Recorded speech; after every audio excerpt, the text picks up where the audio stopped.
Welcome to Laying Fallow. I'm Donna Von Bruning. Today we speak with Jalin Graham, who was an orchestra major and violist at Savannah Arts Academy. He forged ahead in the fall of 2020 and attended Columbus State University. This past May 2024, he graduated with a degree in music performance. He was kind enough to compose the music for this podcast. He has plans to attend Juilliard and build a career in music. You can find his work at www.jalinalexander.com. Give him a listen. It might change your life.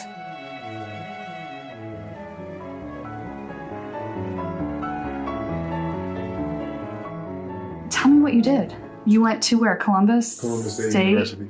How was it? Yeah, it was definitely an eye-opener. The world got a lot bigger once I read. What was it like when you went? Did they have you guys like on lockdown, or was it, because everyone had a different experience? Yeah. So the first year was kind of like, I spent most of it in my dorm, but we did have in-person orchestra classes. It's just they split the orchestra into two different groups. So like it was a lot more space, and each group performed at different times. So Didn't you had a roommate named Jalin too, didn't you? yeah, I had two roommates named Jalen. Oh my God. Yeah. How'd that go? It was definitely a thing for a Yeah, while. But yeah, it was fun. They were nice awesome. people. Oh, that's cool. Did you have to stay on campus there? Or Yeah. can you move to an apartment? You know what I mean? Like, You could move to an apartment if you wanted to, but I stayed on campus. yeah, because like, where are you going to go? Yeah. And what's your degree in now? It's music performance. I will be doing an artist diploma, but yeah. Did you love it? Are you glad you went there? I'm glad that I went there. I mean, I wasn't in love with the complete experience, but Yeah. I mean, Well, all the lessons that I learned, I appreciate everything I learned. yeah. Okay. So here we go. So you probably didn't look up your quote. You said, music was the biggest thing for my senior year. I had so many plans when it came to composing, performing, and potentially conducting. I really wanted to have the chance to get one of my pieces performed at the outdoor concert and the Franklin Pond Chamber competition. There were many high hopes for 2020, but we all know how the story ends. I chose not to look at this moment as defeat, though. Looking at the bright side of things, I was able to have much more time to practice and compose my music. My friends are still safe, and I was able to learn more about music. I miss being able to practice in the halls of Savannah Arts Academy, but I guess it is time to move on. I am thankful for the many memories that Savannah Arts has given me, and I will never forget where I came from. Mm-hmm. Some people's quotes, they were like cringy, but I think yours is good. Yeah. Some people were like, oh my God, I said that. In your quote, you say music was the biggest thing for your senior year, composing, performing, conducting. Tell me about music in your life now, and did any of those plans come to fruition? Yes, honestly, they did. I'll be honest. I love it. To be honest, when it comes to, I'm surprised because I didn't even know conducting was in there. I actually conducted my own piece at college. Ah, congrats. Yeah, so I'm surprised conducting was a thing, but I feel like it kind of manifested. Yeah, for sure. Because I reached out to one of the professors. His name is Sergio Schwartz. He's over the virtuosi ensemble. And I said I would like for one of my pieces to be performed. It would be cool if I could compose a piece. And after a process, it was a difficult one. Yeah. We finally got to the point where we were practicing it, and he wanted me to conduct it. And I even have a video of it if you want to see it. But yeah, I would say musically things have been going very well. Yeah. So it's exactly what you said. Yeah. Awesome. That's amazing for you. Tell me how the journey of the past 4 years has been everything you thought it was going to be, or not at all. Definitely not at all. No. I mean, even coming out of high school, I thought I was going to be in New York by now, but it's kind of been one of those things where it's like, I've just understood that my goals haven't changed. My goals are kind of just not at the time I expected them to be. And I've been working through each problem, obstacle, and pathway that I've been led towards. So I do realize that there are certain things, how do I say this? There are certain parts of like the journey that I didn't expect. There are certain parts of the journey where it wasn't really completely me in control, I guess. For sure. Yeah. And it's like understanding when is a good time to like know what you can do and what you shouldn't do. Like There are just so many factors that came into college. Give me an example of that. Well, for example, like just as being a musician, like I've come to the realization that like a lot of things that we do are completely opinionated. Like a lot of the things that we do, it's like, I mean, Mozart wouldn't have been famous unless a lot of people liked his music, you know? Right. And it's like understanding that what we do is not necessarily fact. It's more kind of, this is the process that a lot of people are used to, and being able to break those traditions and being able to understand which traditions should be kept in order to create,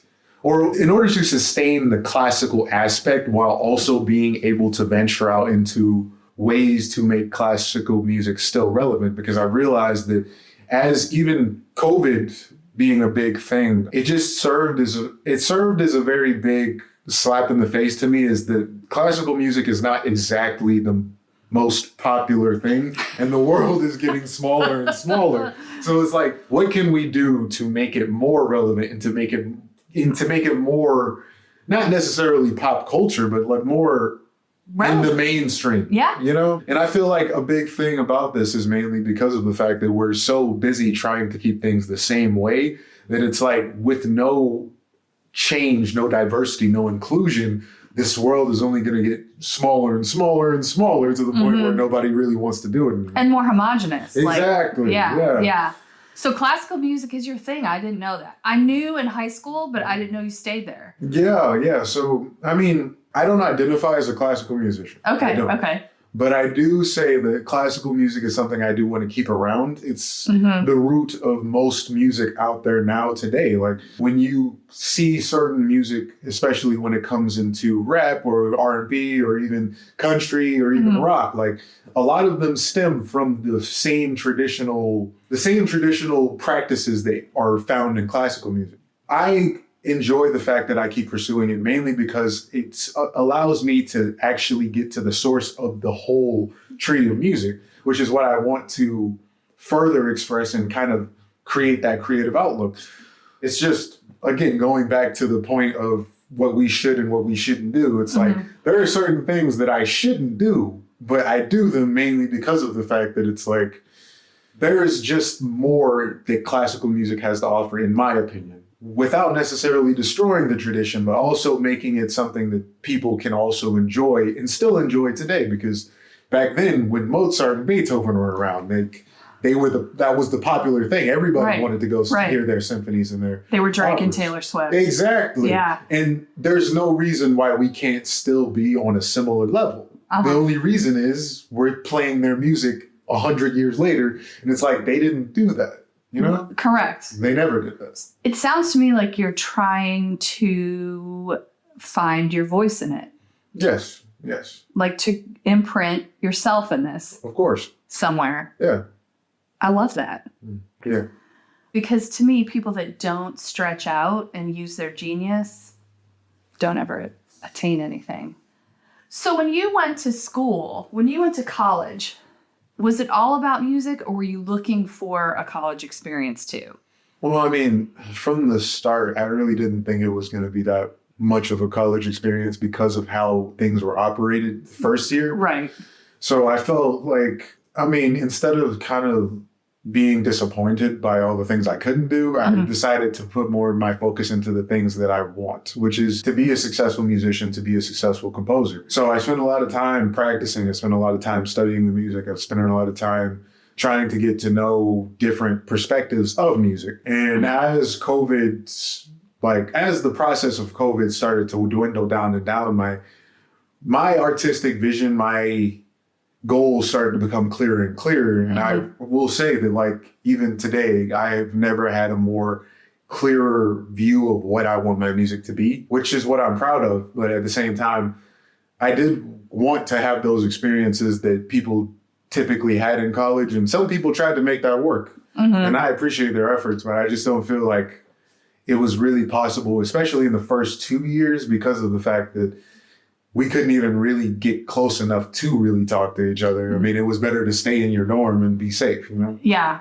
Tell me about loss and grief in the experience of 2020.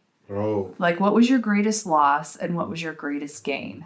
I mean, I had definitely had some grieving periods because I lost my grandfather and my greatest mentor. My greatest mentor to COVID, his name was Gary Swindell. How do I know that name? Which one? Gary Swindell. Oh, he's a pianist. He usually plays a lot of gigs. Okay. He usually plays a lot of gigs around Okay. the city. Okay. Yeah. So talk about it more. Yeah, so I mean, when it happened, I'll be honest, like it hit me. It was, I mean, I was really, I don't know, like I had time to really deal with it, but I don't necessarily think I processed it until like the summer. And this was like a hard year for me, mainly because of the fact that I was already struggling to like believe that I was a good musician. I don't know, I feel like I processed it well because it did influence me to keep working hard, even though things didn't necessarily happen the way I wanted them to happen. And I dedicated my junior recital to my grandfather after losing him. So I felt like that was just a good way for me to really get that closure. Is this your Ohio grandpa? Yeah. But I feel like college really did, again, from the opening my eyes, making my world a lot bigger. It's like, it really did help me to understand how to take care of myself, even when things get its hardest. Good for you.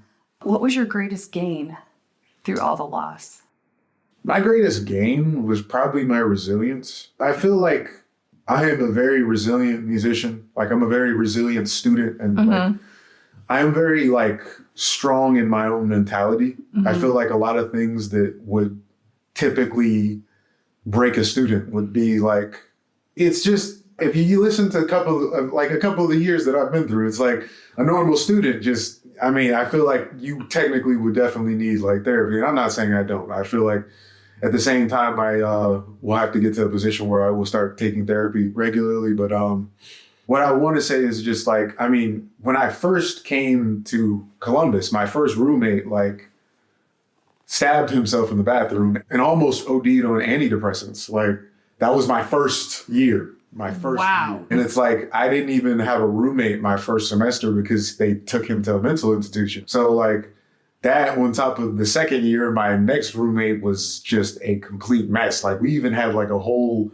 roach infestation because of him. Like, disgusting. And once we finally got him out, it was fine, but it's still like, it still kind of stuck with me. And then, I mean, the whole thing with my grandfather, my mentor, that was freshman year. And then like, I feel like junior year was the only year where it was kind of like the most normal experience, but at the same time, I mean, I think I've gotten into 2 car accidents that year. And then like, and then like my last semester, my very last semester was the hardest because like everything decided to happen in that one semester. And I ended up having like a 24 credit hour schedule. Like, oh my gosh. Like that on top of gigs, on top of like, all these responsibilities. And then like, you know, like by the time I was done, I was like, it's over. It's like, it's really over. Like, it sounds like you need a breath. Yeah. I'm just saying, like, I really think like the greatest gain I got out of my college experience was my resilience. Cause it's like a lot of the stuff that I faced, like I just kept going and going and going, you know? I'm going to say you came in here and you sat down, like you had all of your shit together, and you definitely sound resilient, and you never even mentioned any of that stuff. And a lot of that stuff would take people down for sure. I mean, so many kids just went home because they couldn't cope. And things like that happened. Like, you know, stabbing yourself, crazy stuff like that. I mean, some of the stories I've heard, I'm shocked. Yeah. It's crazy what you guys, and I think it's crazy no matter what when people leave home for the first time, but then throw all this into it. And you definitely, there were people that just mentally couldn't cope. Yeah. So sad. So yeah, I think you're right on that. Your resilience, pretty good stuff. So let's talk about, well, I guess this kind of leads into it. Do you think the experience of being a high school senior in 2020 and then a college freshman in 2020, when you missed that leap, you know, it's your time to go away. You did get to go away, but it was not the same. Did it make you more flexible or make you develop a stronger craving for traditions? And in that, I mean, you didn't get to walk your high school graduation. So did it make this graduation more meaningful, or other traditions like Christmases, birthdays, whatever your family traditions are? Did you crave those more, or were you able to be like, well, such is life, turn the page? Yeah, it's more like such as life, turn the page. I feel like I feel like I was already a flexible person before I went to college, but I've become even more flexible since then. And I feel like I've become more flexible in a very progressive and proactive way rather than like, oh, it's whatever happens, it's just going to happen. I don't care. Like, let it happen. And, it's more like whatever happens, I'm ready for it. Yeah. I love that. So in doing the research for like the questions I was going to ask you guys, there was a ton of research about the class of 2020 college because they graduated into no jobs or anything like that. There was literally nothing about high school and that transition from, it's kind of like your first step as an adult. And there was literally nothing on you guys, but there was something where academics called it, and they're kind of looking back on it now, and they called it a trauma. They labeled it a trauma. Would you agree with that term, trauma, for your classmates at all? Or you think that's a little much? I think trauma is kind of more of a subjective term, in my opinion. I feel like some people, it depends on where their values are. I mean, for me, it was not traumatic. For me, it was actually a big break because I won't say that I'm glad that COVID happened. I won't say that. Understood. But I will say that I do appreciate the timing because of the fact that a lot of things were building up that year. And I feel like I was getting very stressed out my last year of high school. But I mean, at that point, I was really just swallowing a bunch of pain. At that point, when things really did stop, at first I didn't believe it because I was like, this is just going to be a big thing for like a week and we'll be back in school and like everything goes back to normal. And then I realized, oh, we're just not going back to school anymore. And then like I literally didn't know, like, because when you're so busy and you come to a point where like you have nothing to do, it's just a complete shock. So I feel like honestly, it wasn't really traumatic for me, but I will say it did hit me. It did shock me because I was like, what do I do? Like, I mean, I just got like my audition information back from all the colleges. I just got all the stuff. I was preparing for like all these big things like graduation, prom, stuff like that. And then it all just disappeared. And I was like, it was just a big, huge breath where I kind of needed. Like, I mean, I really took some time to rest that time. I mean, I'm already a guy who doesn't really like to go outside too much. I mean, when I do, I do. But I mean, at the same time,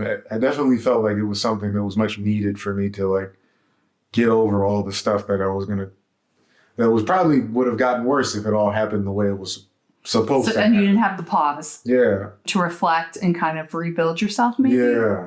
And get ready for what was coming. Yeah. Yeah. For sure. Talk to me about personal relationships. So do you think that people around you and even you maybe held on to some high school relationships too long or let go? What are your friendships like now? Did you let go? Did you hold on too long? I mean, in general, I feel like first, some people do hold on to high school relationships too long. I'm not going to say that everyone does. And I feel like most people by this time have kind of let them go. But in my own perspective, I still have certain relationships in high school that I have kept. And there are some relationships in high school that I have let go of. I just feel like mainly, I mean, it's in a healthy spot because I do check on some of the people from high school. And well, there's some lifers. Yeah. There's always some lifers. Yeah, exactly. I mean, I feel like everything that normally is there, normally isn't. Like, I feel like they've kind of taken their paths. They've kind of taken their routes. And it's like, I mean, some of them I'm still friends with on social media. So I still see what their life was like a little bit if they post it. So, Talk about social media a little bit. And in asking you about that, what role does it play in your life or what's your observation? And I'm saying this because your class in particular, and maybe the one above you, maybe the one right behind you, social media wasn't really a thing in high school. Everything was kind of in the infant stages, like Snap and Instagram. You're still like taking pictures of your food. And the algorithms weren't where they are now. We're like kids now. Yeah. It's like the doom scroll forever. Yeah. Tell me about social media for you. TikTok, Instagram, all that kind of stuff. Well, I mean, honestly, I'd say that I've never really used social media too much. That was more on my mom's end. for my Yay, Jennifer. yeah, it was mainly for my music. But I started using Instagram a lot more in the last couple of years, mainly because of my girlfriend, because she's from Taiwan. So communicating through Instagram is a lot easier than a phone number. Is she back there now? Yeah. Okay. She's there. I'd say like when I'm on Instagram, I'm mainly just looking for funny things to send to her. Mm-hmm. But like occasionally, like my friend Jalani, he's studying at Harvard right now. He's posting a lot of stuff about the Israel, Hamas. And I even saw a post where like Harvard was expelling students or like dismissing students for that stuff. And I'm like, wow. And it's like it's amazing how many things people share on social media. And I'm actually kind of surprised because like some of this stuff, it's like, you sure you want like the whole world to know about that? Like, you know? I know. But I mean, I'm aware. Yeah, but I mean, I guess people are just interested in that type of stuff. But I use social media mainly as a tool. I will probably be using it a lot more next year because since my graduate assistantship is in helping my teacher, she wants to do a lot more stuff on social media to, promote stuff. And I want to pretty much take from that and learn those skills and see how I can best promote myself too. So I feel like it'll be a great opportunity. Let's talk about the social fractures. So the past 4 years have thrust social fractures to the forefront for you guys. I don't feel like it was always this tumultuous. So things like Roe versus Wade, Black Lives Matter, the war on Hamas, and anti-Semitism. Yeah. Tell me your experience with these things and changes. Have they made you more empathetic or the opposite?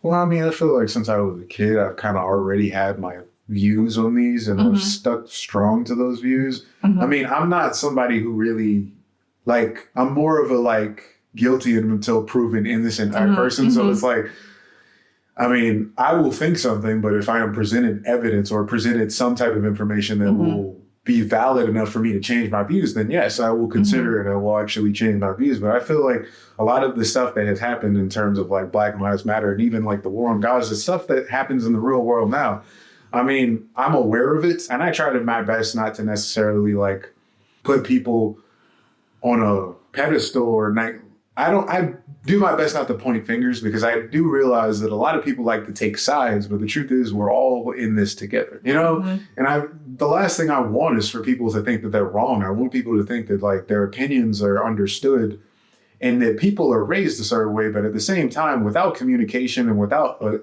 understanding of perspective, we're going to get nowhere with this. And I feel like a lot of these movements are always attacking people rather than trying to understand their side. Second, present an argument that can actually help find a middle ground. Because I don't believe that we will get rid of all racists. I don't believe that we will get rid of all people who think certain things. Because some people who are raised that way, they're going to be wired that way. So it's like being able to step away from your whole childhood is a big That's a big ask. It's a big ask.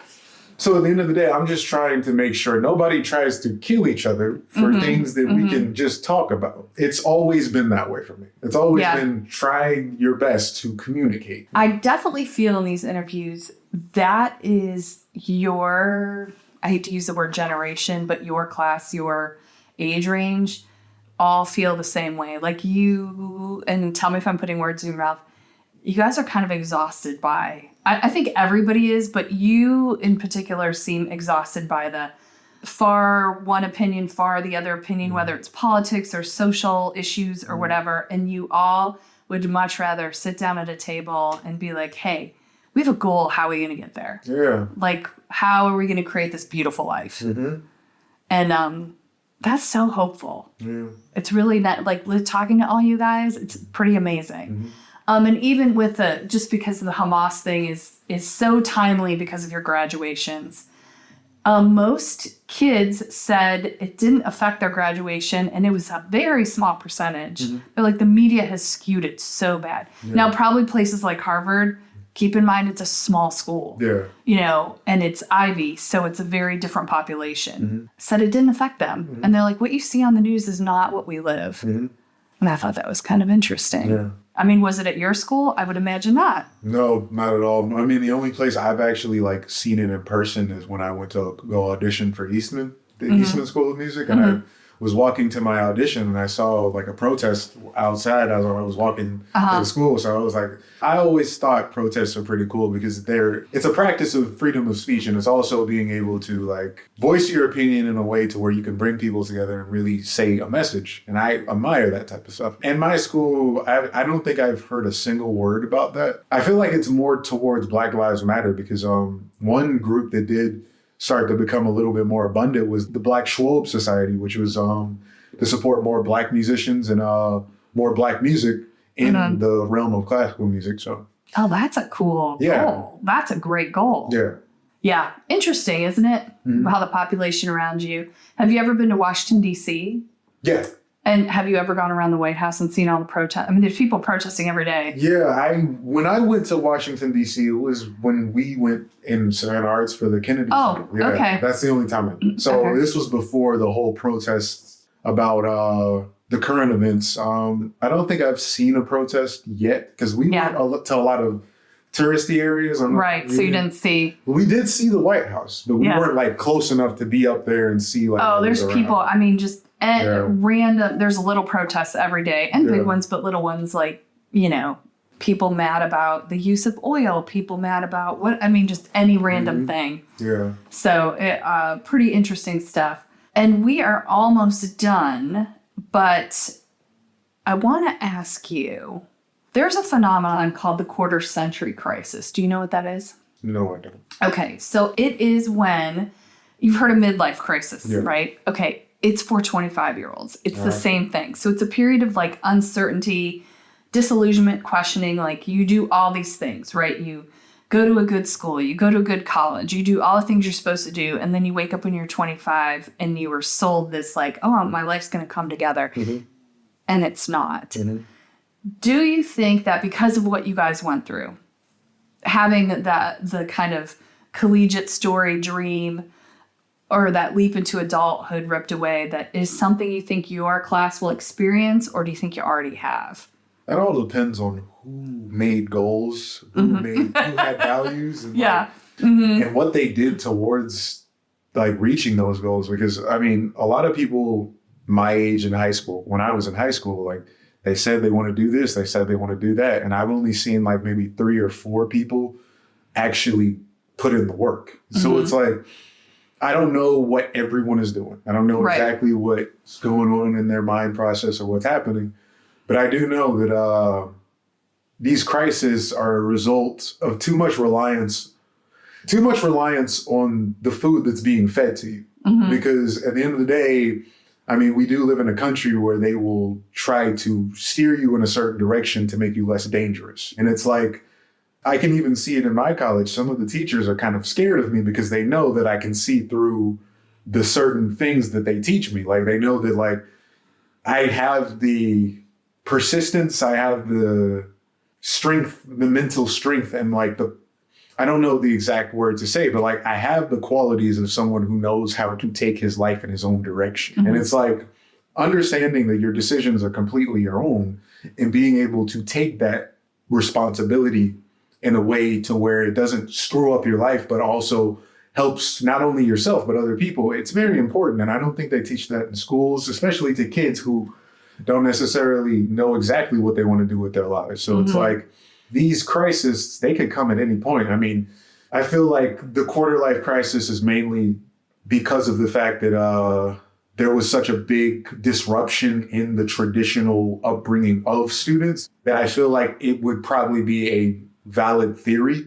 But at the same time, I mean, COVID affected many people in many different ways. So I feel like personally, I won't have a crisis in terms of like everything that I wanted to happen didn't happen. It's more like if things didn't happen, what am I doing wrong and how do I make it happen? And I realized like where my age is and I'm starting to put less emphasis on my age and more emphasis on what I'm doing now and how I can make my future better for myself. So it's like, if there is a quarter life crisis, I won't be surprised, but at the same time, it all depends on what people are doing right now. Tell me what you think people misunderstand about 22-year-olds today. You sound like you're 40, by the way, but I think about your friends and When you say 22-year-olds and what people misunderstand, are you talking about anyone who's not a 22-year-old? Mm-hmm. Okay. So like people like me who are in their 50s. Oh, okay. A big thing that I realize, I don't know if this is just in the school of music or not, but a lot of adults think that we're going to live the same lives they lived growing up. And that is not the case, because there are many things that happened in your generation that didn't happen in our generation. And there are many things that happened in our generation that didn't happen in yours. And a big thing, this is a reason why I say that classical music is doomed to disappear, is because you can see it in music and how they teach music. They teach music from a very traditional aspect, like if you do this, you do this, you do this, you're going to get this, you're going to get this, you're going to get this. And you need to be able to do these things in order to succeed. And it's like, I see these musicians doing them and they're tearing themselves apart just to succeed at it. And it's like, I look at the world, I would probably be in the same boat if I didn't reach a certain amount of success in my own music career already. But when I come to like interviews and I show them my resume, I'm most likely going to get the job because my resume is more decorated than anyone my age. Mm-hmm. Or not anyone, but most people. Right. And it's like that type of stuff came out of intuition, out of connections that I had in terms of like my mother with her social media and me being able to put myself out there mm-hmm. and like actually take those risks.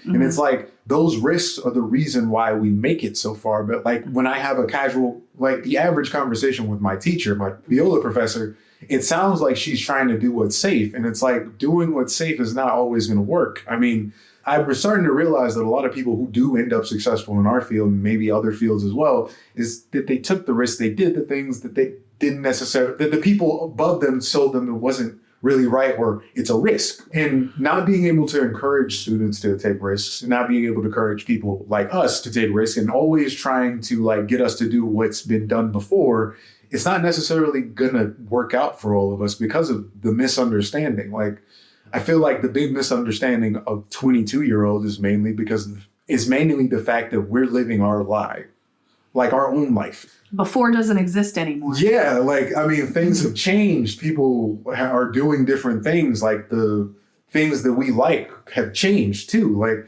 I mean, each generation, and this happens over the course of time, like each generation doesn't understand the next because the values are different. Being able to accept those values, I feel, will be the biggest achievement humanity has made in the past, I don't know, couple centuries, mm-hmm, right? Mm-hmm. Because it will allow us to evolve, it will allow us to expand what is possible, and it will encourage the creativity of new generations because we try to reach new heights as a civilization, but those efforts keep getting thwarted by the people who are in control. So what can we do to support you guys in that? Instead of saying, play it safe, do it this way because it worked out for us. I feel like the aspect of teaching, the aspect of encouraging people to do good things is good. I feel like a lot of people in the other generations are trying to do what's best for us. But sometimes what's best for us is listening. Sometimes what's best for us is taking a step back.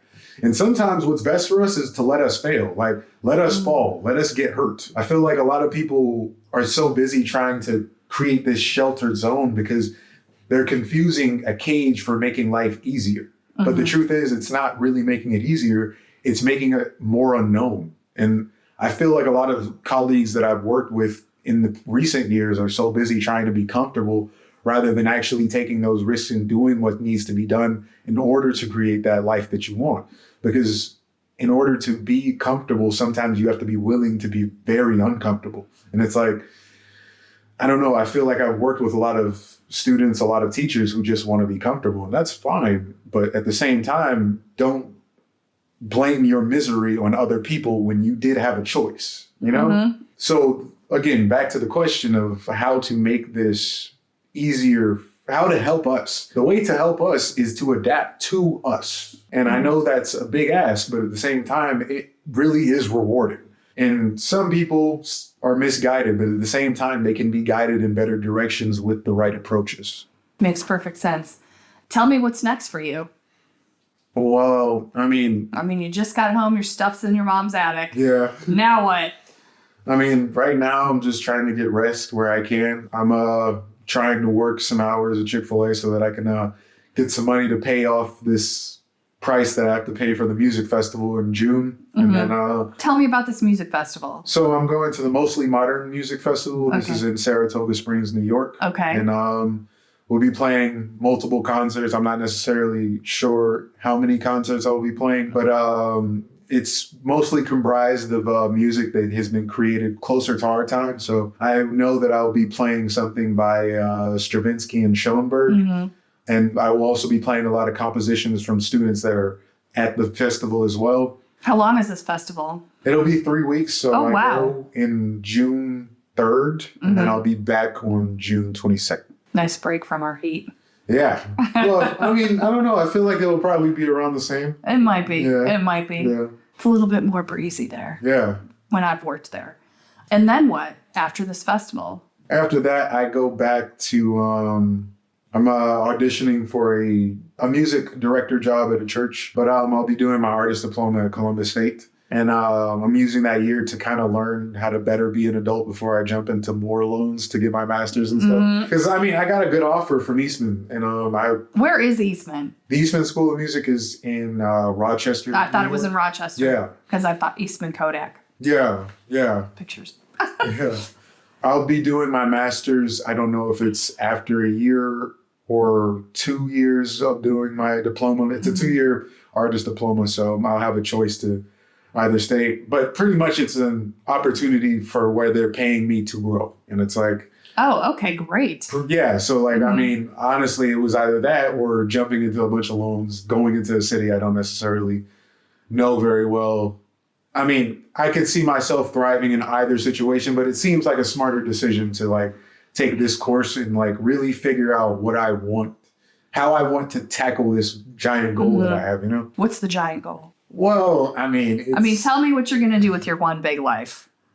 I mean, long story short, my goal is to create a path for violists, but also not only violists, but to create a path for many people outside of the average classical demographic. I do find that I play, not to be racist or anything, I play with a lot of white people and a lot of Asian people.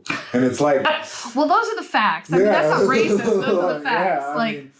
Yeah, but like I find... just like if you were playing jazz, you'd be playing with a lot of black people. Exactly. Like, it is what it is. Yeah, and I find that like a big thing behind that is really just because of the fact that a lot of people's voices get stripped simply because of the fact that people are trying to preserve the tradition. And I don't like that mainly because of the fact that I feel like I've created great works that push the boundaries of these genres of music. And I've done a lot of great things, and at the same time, half the things that I've done are the same things that they tell you not to do in school. So it's like, I want to be able to create a big difference in not only the classical music industry, but the musical industry as a whole, to where many people are allowed to give their voice in music and also be appreciated for it, because there is an audience for everyone's type. Like, people have different voices, and that's okay. Being able to accept that is kind of the bigger goal that I have in general, and it's also related to my goal of being able to make the world a better place.